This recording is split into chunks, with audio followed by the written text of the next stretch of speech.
राधे राधे। आज हम लोग इस वीडियो में दो कंपनी के बारे में बात करने वाले हैं। पहला पहला रहने वाला है गोल्डियम और दूसरा कंपनी रहने वाला है स्काई गोल्ड। इन दोनों कंपनी का Q2 FY26 का नंबर वगैरह आ गया है और साथ में इन दोनों कंपनी का कॉन कॉल भी खत्म हो गया है। तो हम लोग पूरा डिटेल में बात करने वाले हैं कि क्या इनका इस बार का ग्रोथ रहा इनके टॉप लाइन में, और एक तरीके से क्या इन लोग का एक तरीके से प्रॉफिट में ग्रोथ रहा, और एक तरीके से हम लोग ये भी समझेंगे कि कंपनी ने अपने कॉन कॉल वगैरह में क्या बात किया है।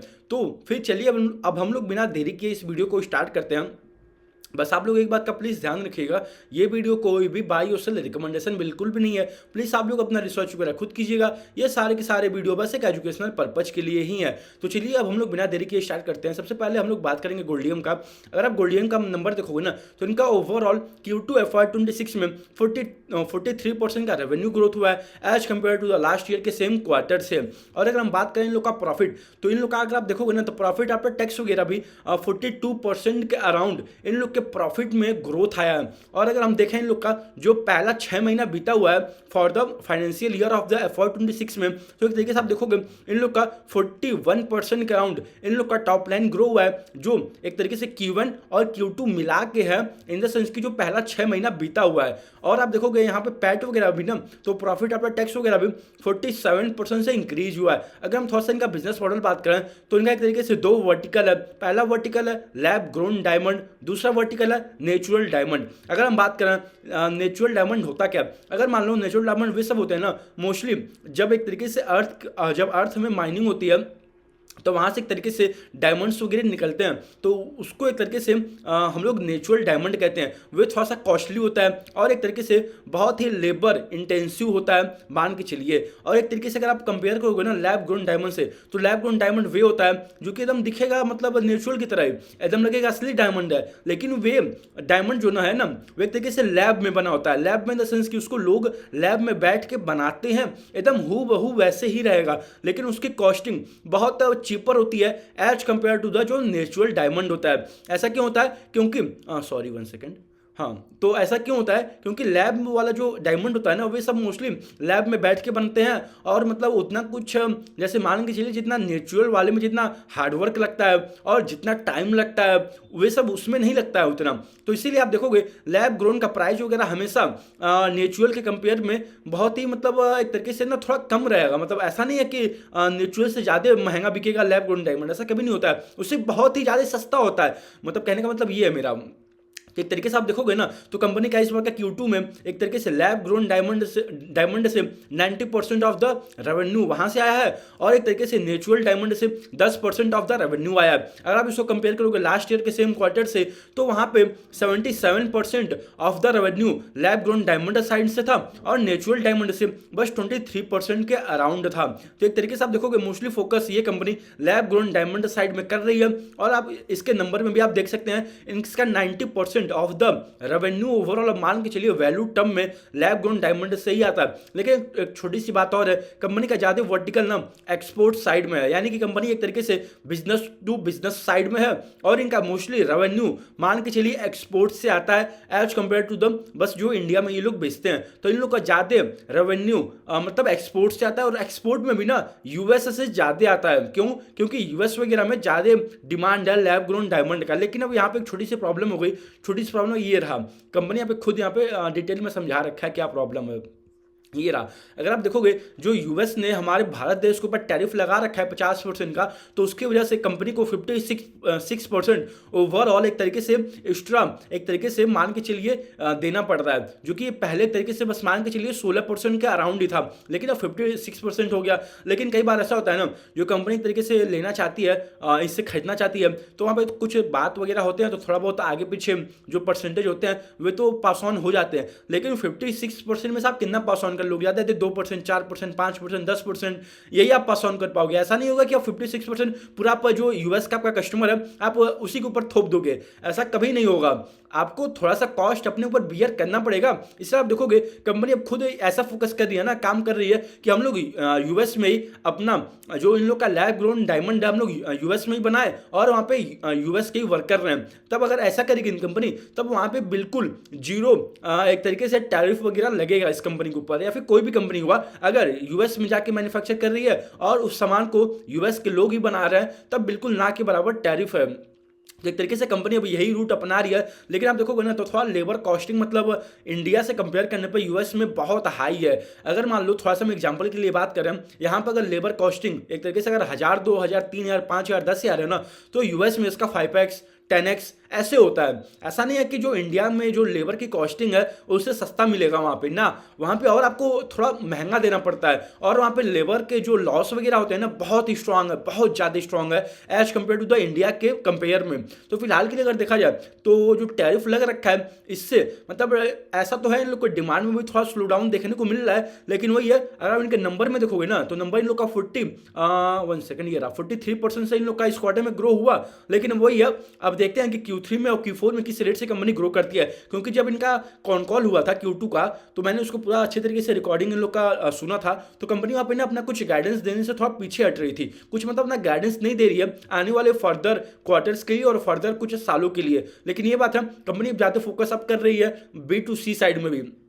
अभी तक कंपनी का मेनली फोकस, पूरा फोकस ही मान लो B2B में था। लेकिन अब आप देखोगे कंपनी अपना स्टोर वगैरह भी ओपन कर रही है और फिलहाल के लिए कंपनी के पास टोटल इंडिया में 11 स्टोर है। और एक तरीके से कंपनी बता रही है कि हम लोग FY26 खत्म होने तक हम लोग के पास 20 से 25 दुकान हो जाएंगे ओवरऑल। तो एक तरीके से आप देख रहे हो अभी कंपनी के पास 11 दुकान है और ये एक तरीके से 25 दुकान हो जाएगा मान के चलिए FY26 खत्म होने तक।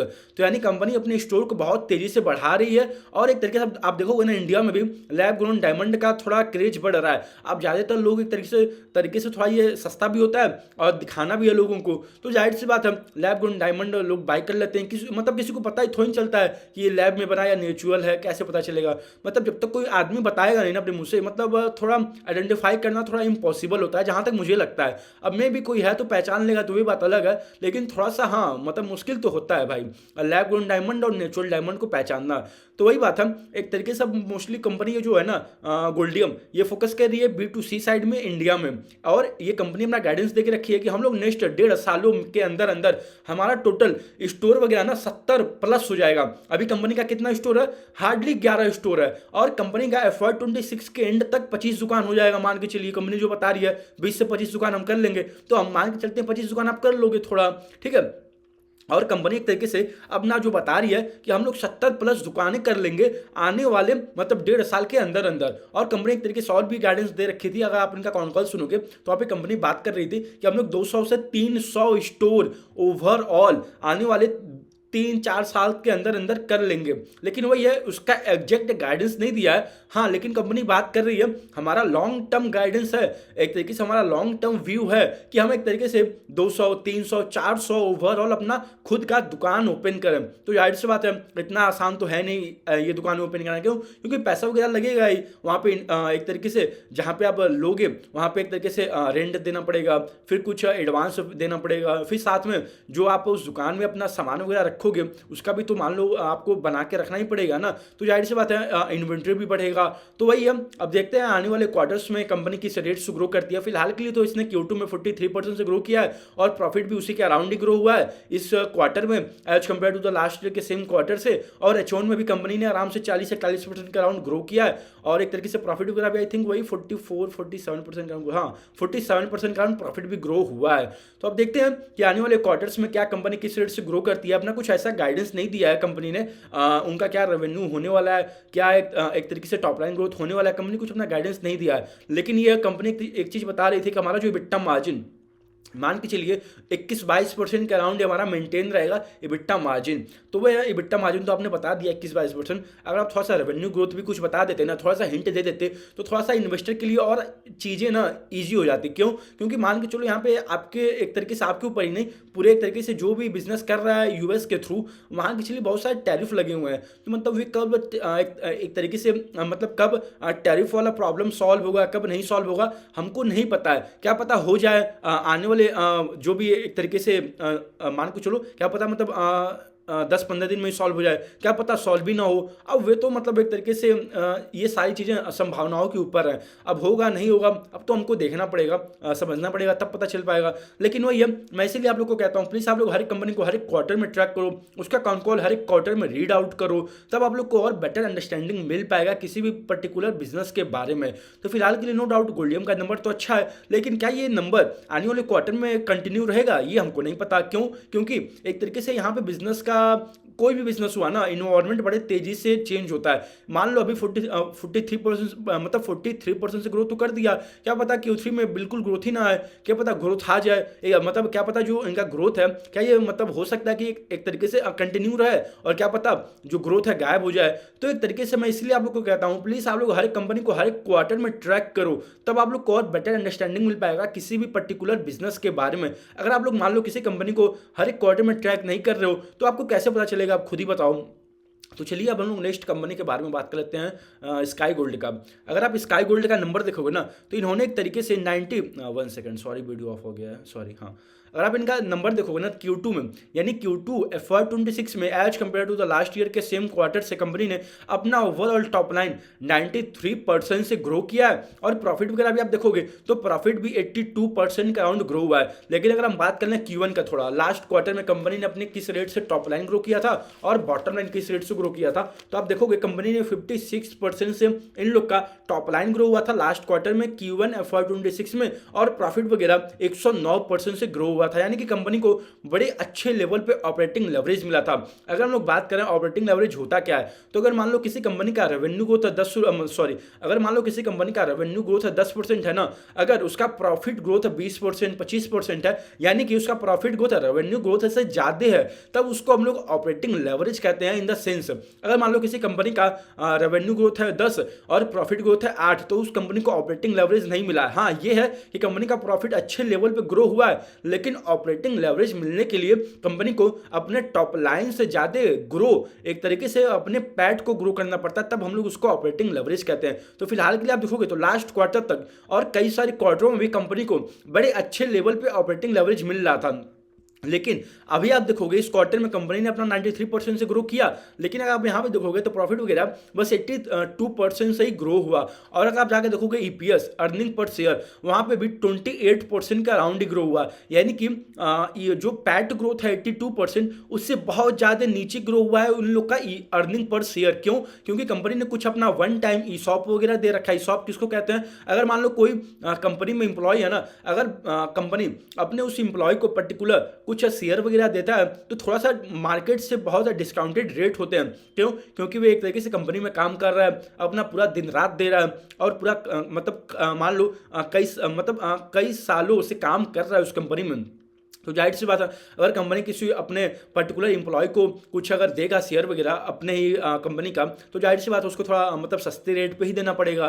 तो इसीलिए आप लोग देखोगे ना, इनका एक तरीके से प्रॉफिट भी उस लेवल पे ग्रो नहीं हुआ, और साथ में इन लोग का ईपीएस भी उस लेवल पे नहीं ग्रो हुआ। और ईपीएस न ग्रो होने का एक और कारण है, कंपनी ने कुछ हाल में ही फंड रेजिंग भी किया है ताकि ये लोग अपना जो कैपेक्स है उसको फंड कर सकें। अगर हम लोग बात करें कैपेसिटी का, कंपनी के पास फिलहाल के लिए पर मंथ का 1050 kg का पर मंथ का कैपेसिटी है।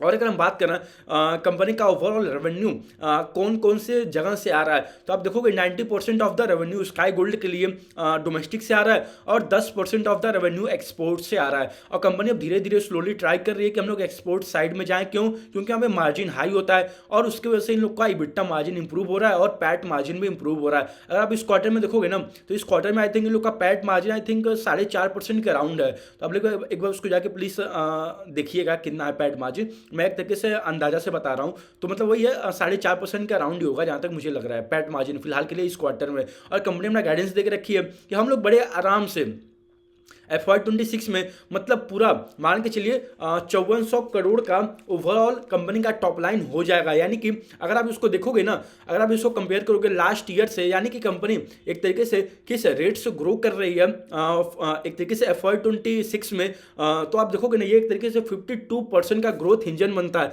और एक तरीके से हम बात करें 1 सेकेंड, सॉरी, अगर हम बात करें FY27 का, कंपनी ने वहाँ के लिए भी गाइडेंस दे रखा है कि हम लोग 7,600 करोड़ का ओवरऑल अपना एक तरीके से टॉप लाइन अचीव करना चाहते हैं FY27 तक। तो ये अगर आप देखोगे ना, तो ये मतलब उस साल में 40% का ग्रोथ बनेगा FY27 में, और FY26 में 52% का ग्रोथ बनेगा। अगर हम बात करें थोड़ा सा इन लोग का कैपेसिटी का, अगर आप कंपनी का कैपेसिटी देखोगे तो फिलहाल कंपनी वही 1050 kg हर एक मंथ में बना सकती है, इतना इन लोग के पास कैपेसिटी है। लेकिन कंपनी एक तरीके से ये कैपेसिटी अपना 4x कर रही है, इसको बढ़ा रही है। जो कंपनी जहाँ पे अपना प्लांट वगैरह और बैठा रही है ना, उसका वर्क एक तरीके से स्टार्ट हो जाएगा अप्रैल 2026 से, और वे कंप्लीट हो जाएगा 2028 तक। यानी कि थोड़ा मान लीजिए वे कंप्लीशन 2028 के आस पास होगा, और उसका जो बेनिफिट मिलेगा ना, जो कैपेसिटी जब लाइव हो जाएगा उसका रियल बेनिफिट मिलना स्टार्ट होगा। कंपनी आज अपने कॉन कॉल में बता रही थी कि हमको ज़्यादा रियल बेनिफिट मिलना स्टार्ट होगा FY29 में, FY30 में, FY31 में। तो अब वही है, ये तो कुछ ज़्यादा ही लंबा हो गया। अब इन द सेंस कि आपको हर एक कंपनी को हर एक क्वार्टर में ट्रैक करना पड़ेगा। क्या पता ये लोग जो अभी अपना 4x कैपेसिटी कर रहे हैं, अभी इन लोग का फिलहाल कैपेसिटी है 1050 kg पर मंथ, ये लोग ट्राई कर रहे हैं इसका 4x कैपेसिटी बैठाना चाहते हैं। यानी कि अभी जो इन लोग का करंट कैपेसिटी है 1050 kg है, इसको ये लोग 4 गुना करना चाहते हैं। यानी कि उसका जो अभी फिलहाल अगर आप 4 गुना करोगे ना, जितना भी आएगा वे लोग पर मंथ बनाना चाहते हैं। तो एक तरीके से नो डाउट पूरा डिमांड तो इन लोग को अच्छा, मतलब काफ़ी अच्छा दिख रहा है। अब वही है, आपको हर एक कंपनी को हर एक क्वार्टर में ट्रैक करना पड़ेगा, पीयर टू पीयर कंपेयर करना पड़ेगा। तो फिलहाल के लिए हम बात करें ना, तो इस कंपनी का 56% का गाइडेंस है। कंपनी अपना इस बार का क्वार्टर में नंबर आप देखोगे तो 93% से अपना रेवेन्यू ग्रो किया है। तो एक तरीके से जो गाइडेंस दे रखा है उससे अच्छे लेवल पे ही ग्रो कर रहा है। तो अब देखते हैं कि आने वाले Q3 और Q4 में किस रेट से कंपनी ग्रो करता है। हालांकि कंपनी पूरा अपने कॉल में बुलिश था कि हम लोग जो हमारा ग्रोथ मोमेंटम है हम इसको कंटिन्यू रखेंगे। ये है, इन्होंने बस ओवरऑल जो बता रखा है कि हम लोग एक तरीके से मान के चलिए जो हमारा रेवेन्यू रहने वाला है FY26 में वे 5400 करोड़ का रहने वाला है। तो ये एक तरीके से 56% का ग्रोथ बनता है, और FY27 में 40% का ग्रोथ बनता है। मतलब एक तरीके से ग्रोथ इंजन बनता है। तो नो डाउट कंपनी तो फिलहाल के लिए काफ़ी अच्छे रेट से ग्रो कर रही है। अब देखते हैं कि आने वाले क्वार्टर में क्या ये ग्रोथ मोमेंटम कंटिन्यू रहेगा या फिर नहीं रहेगा। अगर आप थोड़ा सा पीयर टू पीयर कंपेयर भी करिएगा, देखिएगा कि और कौन से अदर प्लेयर हैं B2B साइड में जो और अच्छे रेट से ग्रो कर रहे हैं, और क्या पता इनसे अच्छे रेट से ग्रो करने वाले और भी कोई कंपनी हो या ना हो। लेकिन वह आपको खुद अपना वर्क करना पड़ेगा, आपको पीयर टू पीयर कंपेरिजन खुद करना पड़ेगा, और हर एक कंपनी का आपको कॉन कॉल रीड आउट करना पड़ेगा। और आपको ये भी देखना पड़ेगा कि कौन सी कंपनी किस लेवल पे अपना फर्दर गाइडेंस दे रही है आने वाले सालों के लिए। क्योंकि मान लो अगर कोई कंपनी अभी मान लो स्काई गोल्ड ने अपना एक तरीके से गाइडेंस दिखा जाए, तो ये जो उनका ग्रोथ टर्म में है ना, ये 56% का है। अगर मान लो इनसे हाई रेट से कोई ग्रो करने वाला कंपनी है और उसने इससे अच्छे रेट से अगर अपना गाइडेंस दे रखा है, तो जाहिर सी बात है वो थोड़ा सा मतलब हो सकता है, नहीं भी हो सकता है। ये है, आपको अपना ट्रैक करना पड़ेगा, आपको हर एक बिजनेस का कॉन कॉल पढ़ना पड़ेगा, पीयर टू पीयर कंपेयर करना पड़ेगा, तब आपको पता चल पाएगा। तो फिर चलिए अब हम लोग इस वीडियो को यहीं तक रखते हैं। ध्यान रखिएगा ये वीडियो कोई भी बाई और सेल रिकमेंडेशन बिल्कुल भी नहीं था। प्लीज़ आप लोग अपना रिसर्च वगैरह खुद कीजिएगा। ये सारे के सारे वीडियो बस एक एजुकेशन पर्पज के लिए ही थे। राधे राधे।